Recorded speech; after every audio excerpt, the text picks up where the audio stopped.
Hello, this is the Dutch News Channel, bringing you your daily news, very neutral, very honest and very objective. You can trust us, really. Mr. Baudet, the leader of the extreme far-right populist extreme party Forum for Democracy, is currently on 15 seats in the polls. This creates a very unsure situation for many people who are living in fear every day because of this rise of populism. Especially minorities are suffering very much because of this. We are currently speaking to Fatima Kazim. Fatima, are you there? Hello. So, what do you experience now that extreme populist, far-right populist extreme party Forum for Democracy is on 15 seats in the polls? Oh, it is terrible. I become the victim of Islamophobic attacks at least 45 times a day. People are screaming very hateful things at me and throwing empty bottles and knives at me every day. This is so terrible.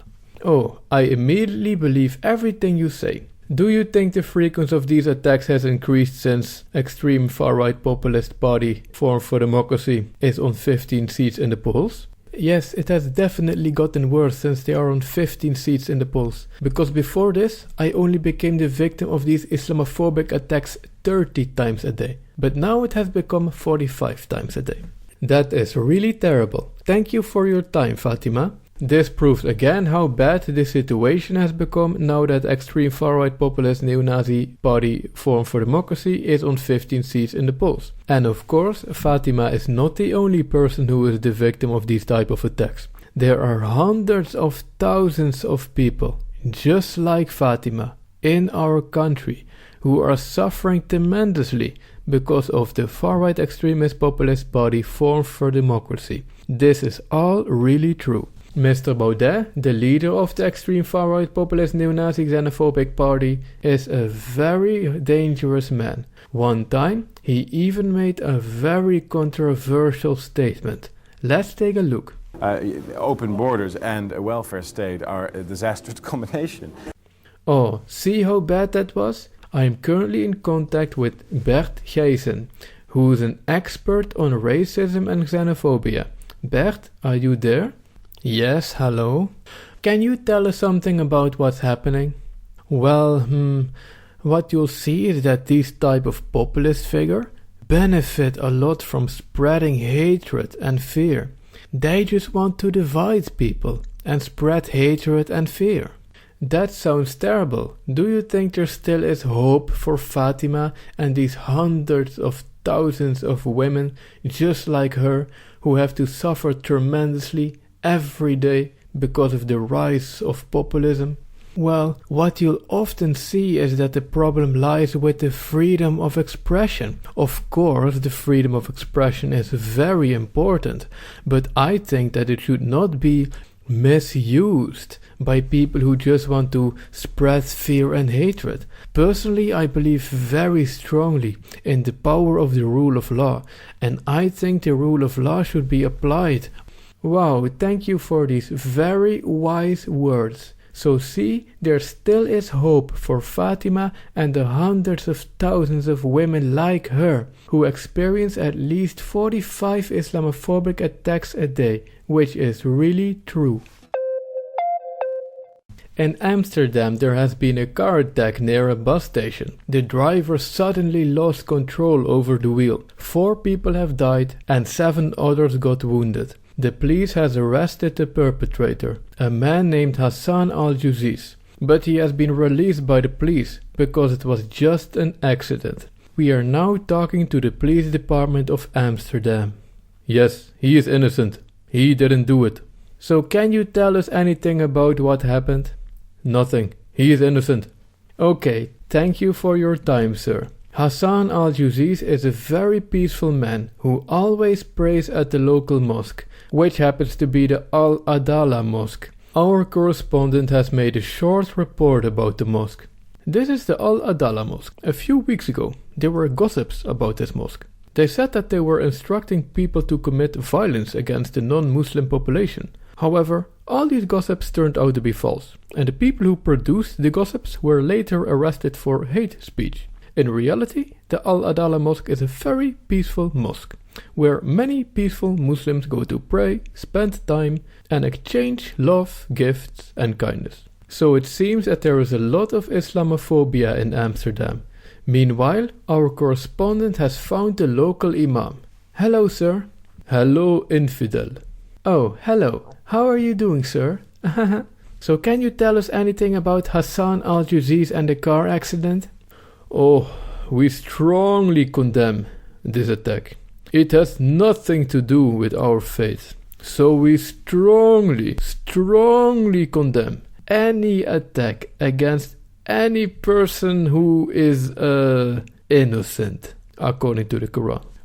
Okay, sir, thank you for your time. Bye.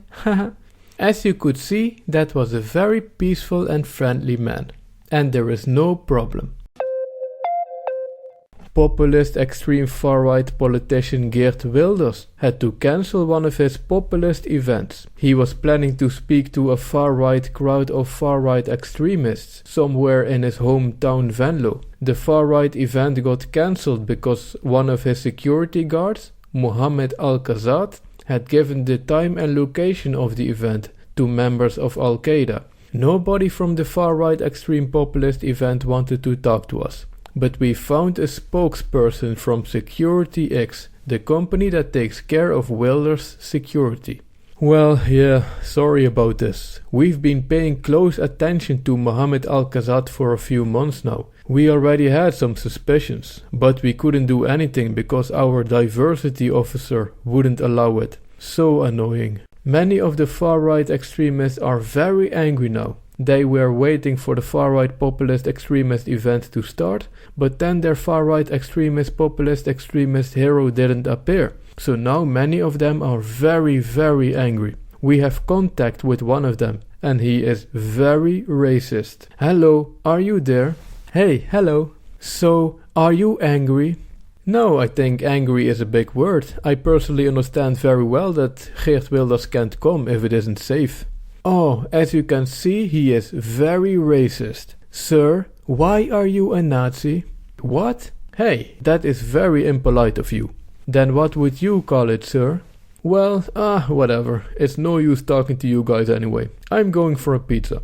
As you could see, he was very angry and very racist and very far right and very extreme and very much filled with hatred. That is really true. According to the Dutch intelligence agency, 4 young people from Rotterdam have traveled to Syria to fight for ISIS. They have left yesterday. Peter, are you there?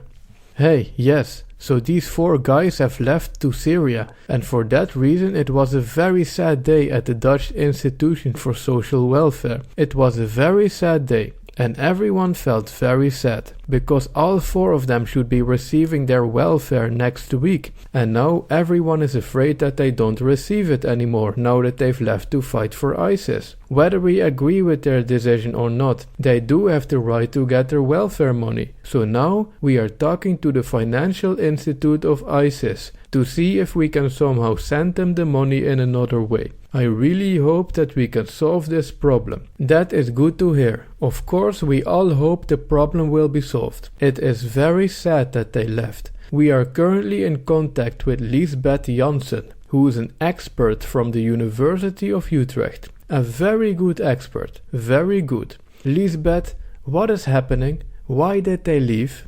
Well, it has a lot to do with a lot of different factors. For example, there is a lot of racism and xenophobia in our society because of rhetoric used by certain populist politicians. And this leads to a very hostile environment for these poor young men. So, what are some of the things we can do to prevent this from happening again? Well, the most important thing is that we are more tolerant. Yes, we need more tolerance. So that was Lisbeth, a very important expert from the University of Utrecht. And it turns out that we are still not tolerant enough. So this was the Dutch News Channel, bringing you your daily news. Very neutral, very honest and very objective. You can trust us, really.